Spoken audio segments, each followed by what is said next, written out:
We're here in Taiwan for the Taipei Cycle Show to find all the latest e-bike tech. Let's go.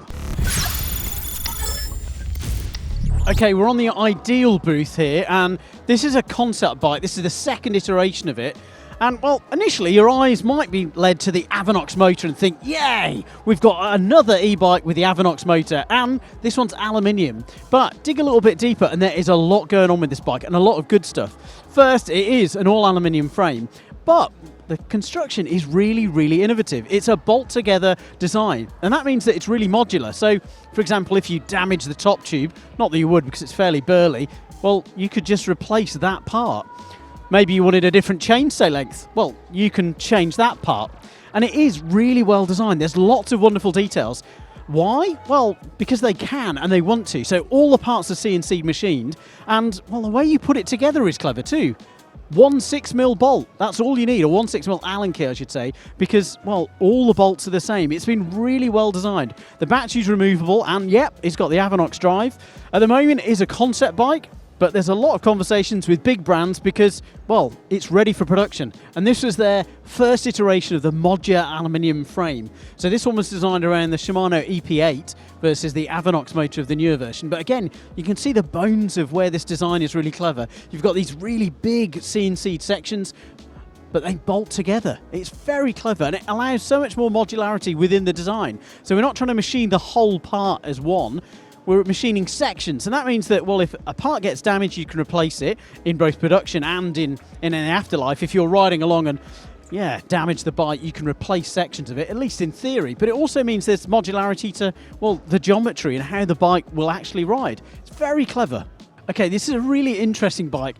Not because, well, Jonesy would think it's interesting per se, because it is a eMTB hardtail, and he's not the biggest fan. But what I think he will be a fan of is all these different businesses, all from Taiwan, working together to get their own, well, Taiwanese sort of native e-bike brand. From the motor to the battery to the frame technology, all of it's coming from Taiwan. And it's a new project, only just started last year, so it'll be really exciting to see where this goes. So the motor is by MPS at the moment, but we've got input with batteries from Acer. We've got the frame made by Ideal, and Rexton are also involved as well. It's a real just multi-party sort of project to make a dedicated e-bike from Taiwan. So quite a few of the brands you might not have heard of and probably won't hear of in the future, but that's because they're OEM manufacturers. They manufacture for other brands. So Ideal, that's what they focus on. Likewise with Rexton, they're a kind of motor manufacturer. But Acer, I feel like you might have heard of, because it's that Acer, yeah, that laptop company that's working really closely on their mobile power system, aka the battery for this bike. Hyena have got lots of little updates on their motors, but they've also got this sort of test case of best case scenario in terms of future tech. So opposed to having a closed system where all the electronic systems within your e-bike, well, may talk to each other or might not if you've got different systems, they want to open up the market and go, cool, we're going to create a platform, and if you've got digital parts and electronic systems, maybe it'd be a fork lockout or a dropper post, or maybe like digital tyre pressure, we're going to have an open source system for that. So that's what this Hyena sync system is all about. So you can integrate all these different components. The linking together is useful, but it also links through their app. So you can see everything that's linked together on your dashboard, on your phone. It is really innovative stuff. Okay, Star Union booth here in the demo area, because yes, you can demo bikes here at the Taipei show as well. Okay, we've got the MGM, which stands for Magnetic Gear Motor. Steve's done a little piece with this brand already, but essentially by using magnets to transfer force and reduce the speed down, which boosts your torque, it means that, well, there's very, very little friction. Think of like a mag-level train and how it hovers. Well, that's how this motor works to transfer the torque from the motor to, well, the pedals. It is really clever stuff.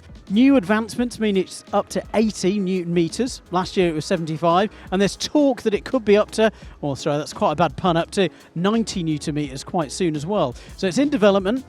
Star Union are in chats and conversation with lots of big brands, so it's very much a case of watch this space. Where this motor is going to end up, it's going to be exciting. We're on the fun stand, and we've got an all-new pedal, the Ripper 2. So this is a clip-in pedal from Fun, and what's quite innovative about it is an all new design, so it's got a new outer cage, but what's really clever, it's got this sprung loaded center section, so it makes clipping in really easy. So It's quite lightly sprung, so once you're clipped in, you're not going to feel any resistance. But when you're unclipped and trying to hunt that pedal down, well, you'll just be able to find it that much quicker. It comes in a two-sided version and a single-sided version as well, where you get, I guess, a good mix of both, flat and clip. Nice looking pedal. Fun are a storied brand when it comes to handlebars. You might remember a little Sam Hill ripping and railing lots of loose turns.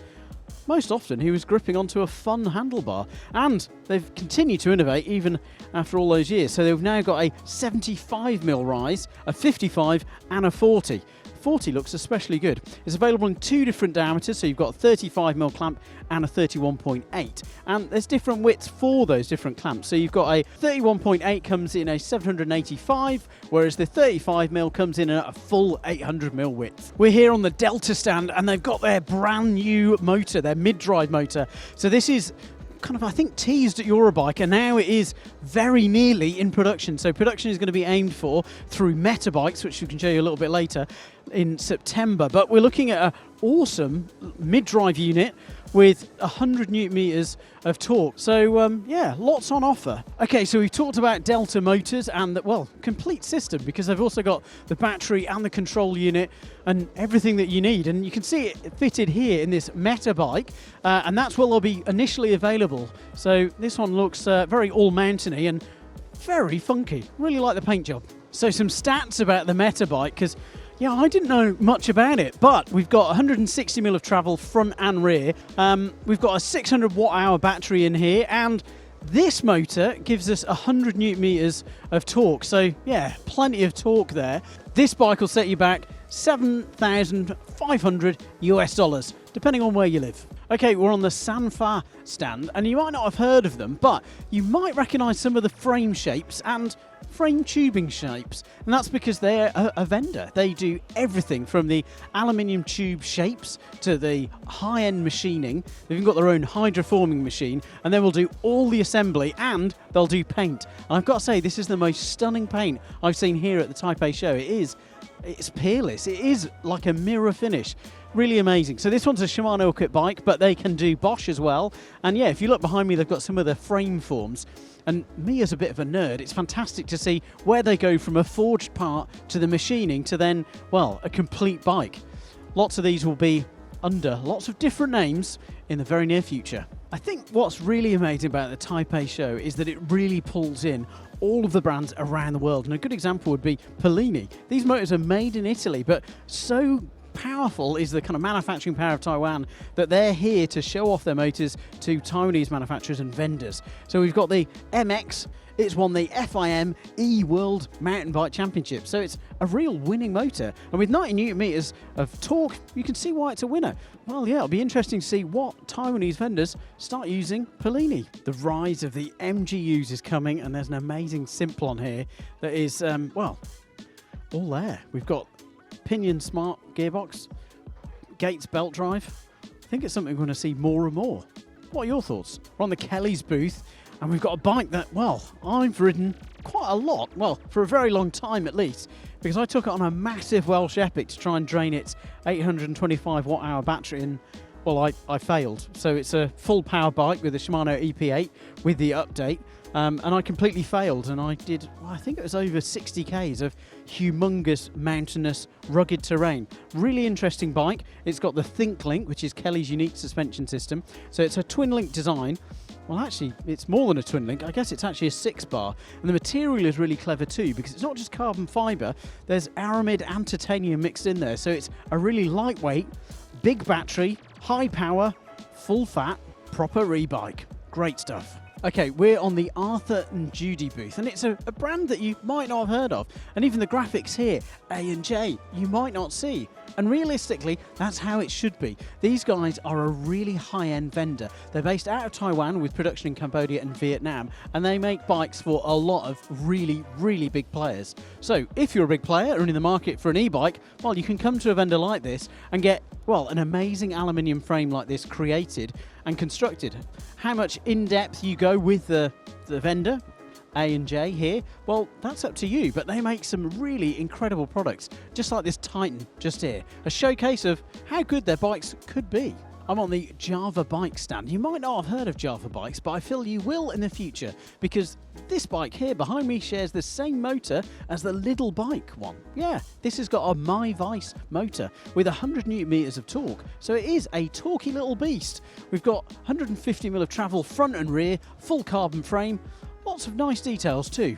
An interesting bike. I don't know where to start. There was so much good tech, from kind of magnetic transfer motor systems to gearbox bikes, which, well, they're still coming, and MGU gearbox motor units as well. But I think for me, that really amazing bike from Ideal, the bolt together one, that was really clever, really innovative, not just from the manufacturing perspective, from the construction and from a usability, like in the future be able to fix it. Really clever stuff. But that's my take. What about your take? What's your favourite bit? Join me in the comments down below.